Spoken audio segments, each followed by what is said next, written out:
Episode की शुरुआत होती है ड्रिफ्ट मार्क से, जहां पर हमें काइंड ऑफ सनसेट होता दिख रहा है। ये एक तरीके से दिखाता है कि कैसे हाउस वलारियन का ग्लोरियस टाइम अब जा रहा है। पिछली पूरी सेंचुरी वो एक ताकतवर हाउस था वेस्टरोस का, लेकिन अब वो धीरे धीरे सूरज की तरह ढल रहा है। अंदर हमें मिलते हैं कॉर्लिस, जो काफी दुखी है अपनी वाइफ की डेथ से। वो बैठे हैं एंशिएंट ड्रिफ्टवुड थ्रोन पर, जो वैसे ही है जैसे रैनीस बैठा करती थी जब कॉर्लिस खुद मरने की कंडीशन में थे। यहाँ ड्रैगन स्टोन पर रैनीरा का भी सेम हाल है। वो देख रही है आसमान की ओर, क्योंकि उसे अभी भी होप थी कि रैनीस रिटर्न होगी, लेकिन ऐसा नहीं होता। सिर्फ वो सास बहू सीरियल्स में ही हम एक्सपेक्ट कर सकते हैं, सॉन्ग ऑफ फायर यूनिवर्स में नहीं। यहाँ डेथ काफी रियल है और क्वीन हु नेवर वॉज की डेथ बहुत ही ब्रूटल और रियल थी सबके लिए। लेकिन किंग्स लैंडिंग लोगों की हालत बहुत ही खराब थी। हम जानते हैं कॉलिस ने पूरे वेस्टरोस पे ब्लॉकेड लगाया था, जिससे कोई भी इंसान या प्रोडक्ट आ ना जा सके। इसी कारण से यहाँ पे फूड की काफी शॉर्टेज थी। और आपको जरूर लगता होगा कि वेस्टरोस का ज्यादातर फूड एक्चुअली रीच से आता है, क्योंकि वहां पर बहुत सारे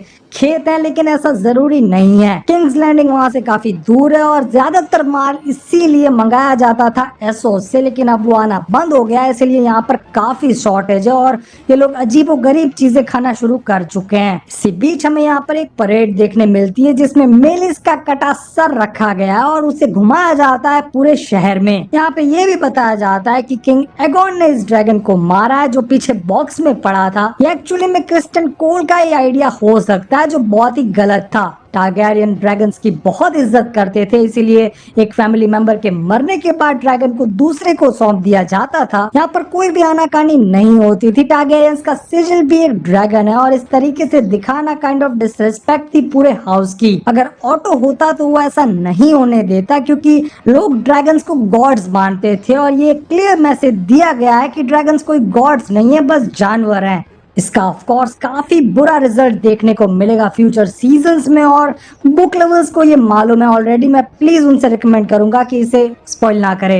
एमंड और एलिसेंट यहाँ इस पूरे माहौल को देख रहे थे। किंग को अंदर रेड कीप में लाया गया और एमंड के पास वलेरियन डैगर था, जिसे खुद एलिसेंट ने देखा। मतलब वो समझ गई कि बैटल ग्राउंड पे क्या हुआ होगा। लेकिन ऑफ कोर्स सर्वाइव कर गया है। वलेरियन स्टील के आर्मर ने उसे बचा लिया, लेकिन हीट इतनी ज्यादा थी कि वो आर्मर उसकी बॉडी के साथ चिपक गया है, जिससे मिस्टर ओवेल ध्यान से निकाल रहे हैं। उसकी कंडीशन बहुत खराब है। उसका फेस आधा जल चुका है, जो लास्ट एपिसोड में फोर शैडो किया गया था। मैंने बोला था कि ये एक प्रेडिक्शन है जो हमें आगे देखने मिलेगी। हमें यहाँ पे ब्लैक फायर स्वॉर्ड भी देखने मिलती है। इसका फर्स्ट अपीयरेंस हमें सीजन 1 एपिसोड 9 में देखने मिला था, जब एगॉन का कोरोनेशन हुआ था। और ये स्वॉर्ड आगे जाके खुद की वॉर शुरू करेगी। एक्चुअली में ये स्वॉर्ड किंग्स की है और इससे पहले इसे एगॉन द कॉन्करर यूज किया करते थे। साथ ही साथ इसे वसेरियस ने भी अपने पास रखा था। एमंड को घंटा फर्क नहीं पड़ता अपने भाई से, वो बस पावर चाहता है जो उसके हाथ में आ चुकी है।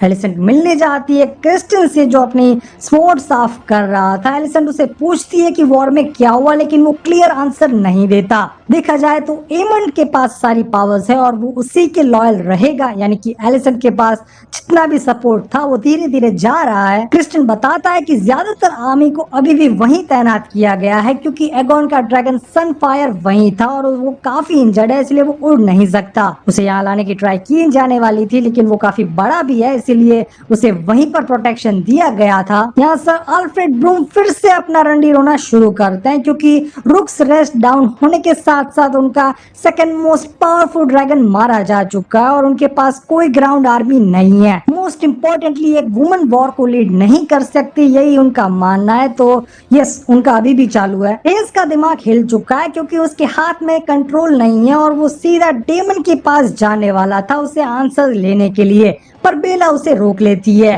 इसको एक चीज समझनी होगी कि वो हेयर टू द थ्रोन है, मतलब उसे काफी संभल कर रहना होगा in the times of war. वो फिर भी थोड़ा अग्रेसिव है और उसे याद आता है कि नॉर्थ अपनी आर्मी भेज रहा है। भले ही ओल्ड स्वॉर्ड्स हैं, लेकिन वो नॉर्दर्नर्स हैं। अगर उन्हें सीधा रिवरलैंड्स के अंदर आने का मौका मिल जाता है तो बात बन सकती है, और इसीलिए वो हमेशा की तरह हेल्प लेने जाता है हाउस फ्रे की। हमने इन्हें देखा था गेम ऑफ थ्रोन्स में भी। लॉर्ड वॉल्डर फ्रे ने ही बिट्रे किया था रॉब स्टार्क को, क्योंकि उसको भी पुल चाहिए था एंटर करने के लिए वेस्टरलैंड्स। वेस इसीलिए रेनेरा से बिना पूछे निकल जाता है उनका सपोर्ट लेने के लिए। यहाँ एमन ड्रैगन्स के साथ आर्मी रेडी करने की ट्राई करता है, लेकिन ये साले कभी भी ब्लैकवुड्स के साथ नहीं लड़ेंगे। उन्हें मौत ज्यादा अच्छी लगती है, इसलिए ये क्लियरली क्रैक्सिस के सामने मुड़ जाता है। डेनेरियस होती तो जरूर इसे मार देती, लेकिन डेमन उन्हें नहीं मारता। विलियम चाहता है कि उनके सपोर्ट के बिना आगे बढ़ा जाए, लेकिन ये पॉसिबल नहीं है क्योंकि आर्मी काफी स्ट्रॉन्ग चाहिए किंग्स लैंडिंग को जीतने के लिए। डेमन ट्राई करता है विलियम ब्लैकवुड को मैनिपुलेट करने की, जो थोड़ा गेस साउंड कर रहा था, पता नहीं क्यों। डेमन नहीं चाहता उसके ऊपर कोई भी न्यूज स्कैंडल के आरोप लगे, इसीलिए वो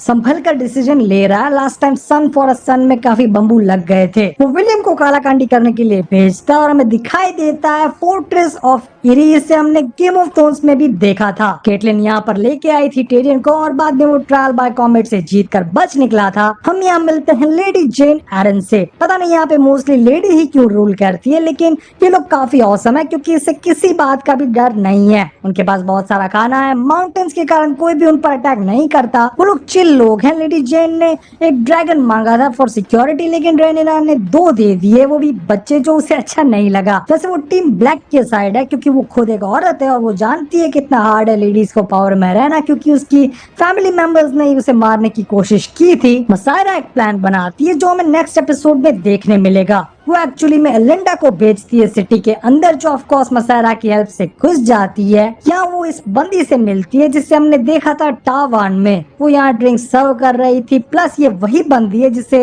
एगॉन ने मॉलेस्ट किया था। शायद उसी कारण से उसने स्पाई बनने का डिसीजन लिया और वो हर इंफॉर्मेशन इसको पास करती। रेनेरा उसके बाद मिलने आती है बेला से, जो बताती है कि रेनिस कितनी औसम थी। उसने क्लेम किया मेलिस को, जो एक्चुअली में डेमन का ड्रैगन बनना चाहिए था क्योंकि वो उसकी मदर का ड्रैगन था। यस, वसेरियस और डेमन के पेरेंट्स उसे राइड करते थे। मेलिस को चलाती थी Elisa, mother of the kids, जबकि वेगार को उड़ाते थे प्रिंस बेलिन टारगैरियन, सन ऑफ जहेविस। उन लोगों की डेथ के बाद ये दोनों ड्रैगन सामने सामने लड़े और एक ने दूसरे को मार दिया, जो काफी सैड था।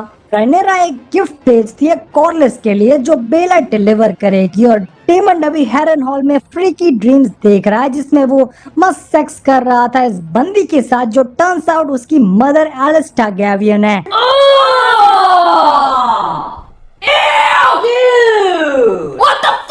रियली जब आपको लगता है कि हाउस ऑफ ड्रैगन इससे ज्यादा नहीं गिर सकता, वो लोग कुछ न्यू लेके आ जाते हैं। सीरीज के हिसाब से डेमन को बहुत पहले से ही मॉमी इश्यूज थे, जो यहाँ पर हमें काफी बढ़िया तरीके से दिखाया गया है। वो काफी अटेंशन भी सीख करता है और वसेरियस के हिसाब से उसकी मदर उससे ज्यादा प्यार करती थी। मोस्ट इम्पोर्टेंटली मैं बताना चाहूंगा, डेमन को नहीं पता था कि उसकी माँ कैसी लगती थी। वो बस 2 साल का था जब उसकी डेथ हो गई थी, तो ऑफकोर्स वो क्रेव करता है अपनी मदर को, बट नॉट लाइक दिस।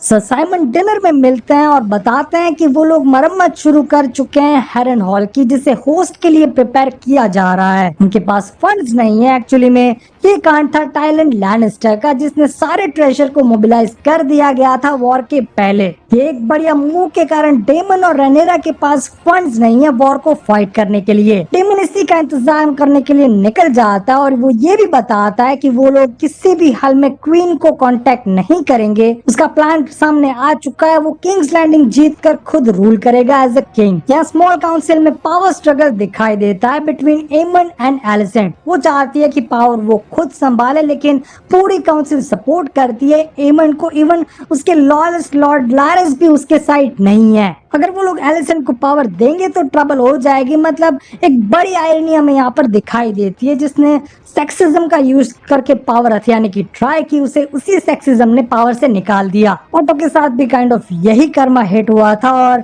हमें इसे थ्रू आउट सीरीज देखने में बहुत मजा आएगा। तो जैसे मैंने लास्ट एपिसोड में कहा, एमन के पास में सारी पावर्स आ चुकी है, लेकिन वो किंग की स्टाइल एक्सेप्ट नहीं करता। वो kind of king without crown वाला कॉन्सेप्ट एक्सेप्ट करता है, जो बहुत सारे किंग्स ने किया था। वो ऑर्डर देता है रेड कैचर्स को उतार लेने का, जो सिटी वॉल्स के ऊपर टंगे हुए थे। ये एक्चुअली में एगॉन के रूल को दिखाता है। जब उसने पावर ऑटो के हाथ से लेकर अपने हाथ में ली तब उसने रेड कैचर्स को टांगा था। वो हर एपिसोड बाय एपिसोड सड़ते गए सेम एगॉन के रूल के जैसे, और फाइनली एगॉन की पावर जाने के बाद उन्हें गेट से हटा लिया गया, जो काम करता है क्रिस्टन कोल। ये लोग जब लाशें ले जा रहे थे तब हमें गुड बाय डोगो भी उसके पीछे जाता हुआ दिखा, जो काफी सैड और क्यूट था। यहाँ हमें ह्यू एमर भी दिखाई दिया जिसकी हालत खराब है क्योंकि उसकी डॉटर बीमार थी। वो बस अपनी फैमिली की वेलबींग चाहता है, जो एक्चुअली में काफी ऑसम था। यहाँ उसे कैरिंग पर्सनालिटी दिखाया गया है जो बुक्स के काफी ऑपोजिट है, क्योंकि वहाँ पर वो एक बहुत ही बड़ा मदर पप्पू था।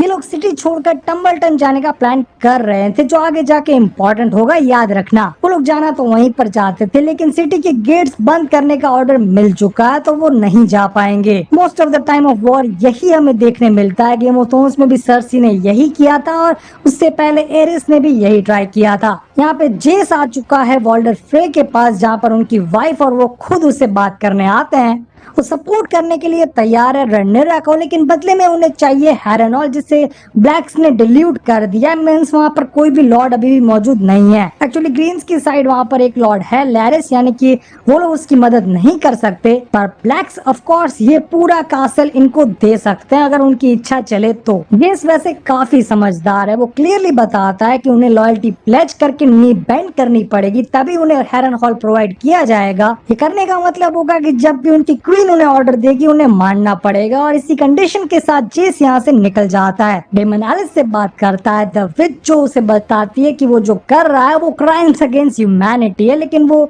काइंड ऑफ इससे एग्री नहीं करता। वो चाहता है आयरन थ्रोन पर बैठना, और एक बार मिल जाने के बाद वो दोनों साथ रूल करेंगे, वो और रायनेरा अगर उसकी मर्जी हो तो, वरना वो क्वीन कॉन्सोर्ट बन के भी रह सकती है, जो रियली में काफी वियर्ड है। कॉलेस आ चुका है ड्रैगन स्टोन। वो सबसे पहले मिलता है बेला से, जो उसे समझाती है कि रायनेरा को अभी उसकी सबसे ज्यादा जरूरत है। वो उसे actually hand of the queen बनाती है, जो वेस्टरोस की हिस्ट्री का पहला इंसान है। हमने बाद में देखा कि टिरियन को सीजन 5 में सेम टाइटल मिला बाय डेनेरिस टारगैरियन। बुक्स में ये चीज एकदम डिफरेंट दिखाई गई है। कॉर्लिस ने गालियां दी थी रेनेरा को आफ्टर द डेथ ऑफ रेनीस। उसने हैंड ऑफ द किंग का टाइटल खुद मांगा था अपनी वाइफ की डेथ के कारण, और उसने काफी सुनाया था रेनेरा को, लेकिन यहाँ पर ऐसा कुछ नहीं हुआ। वो देखा जाए तो पक चुका है पावर से, लेकिन वो फिर भी अपने ग्रैंड किड्स के लिए सब कुछ कर रहा है, जो वॉर लड़ रहे हैं बिना किसी फायदे के। यहाँ पर बेला 2 जगह का नाम मेंशन करती है, एक है असाई और दूसरा है यीटी।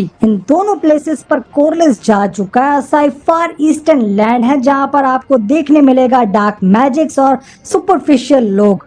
इसका बुक्स में भी काफी मेंशन है, लेकिन शायद हमें आगे इसका कुछ भी देखने नहीं मिलेगा। ये डेड स्टोरी लाइन है। यीटी का थोड़ा अलग है। ये एक चाइनीज कल्चर्ड लैंड है और यहाँ पर बहुत सारी वेल्थ है, जिस कारण से ही वेलेरियंस काफी अमीर थे। देखा जाए तो मसायरा इसी जगह से बिलोंग करती है, और वो छोटी थी तब शिप में बैठकर यहाँ पर आ गई थी। गेम ऑफ थ्रोन्स की डार्क प्रीस्टेस को कौन भूल सकता है, वो असाई से थी, जिसे हमने सीजन 8 में मरते देखा था। फाइनली रेनेरा कमांड संभाल चुकी है। वो भेजती है इस चूतिए को हैरनहॉल बात करने डेमन से, जबकि हैंड ऑफ द क्वीन बनता है कॉर्लिस, जो वॉर को लीड करेगा from next episode. I hope हमें अच्छा देखने मिले from the sides of black, क्योंकि हैरनहॉल में अभी भी हालात ठीक नहीं थे। देर रात रिवर लॉर्ड्स आते हैं डेमन से मिलने, और वो उसे गालियां देते हैं क्योंकि ब्लैकवुड्स ने उनके फार्म्स जला दिए और बहुत सारी एट्रोसिटीज की with the dragon banner on their side. वो किसी भी हिसाब से टायरेंट के लिए बैनर रेज नहीं करेंगे और वो चले जाते हैं। यहाँ एक चीज मेंशन होती है जो है आवर ऑफ द वुल्फ।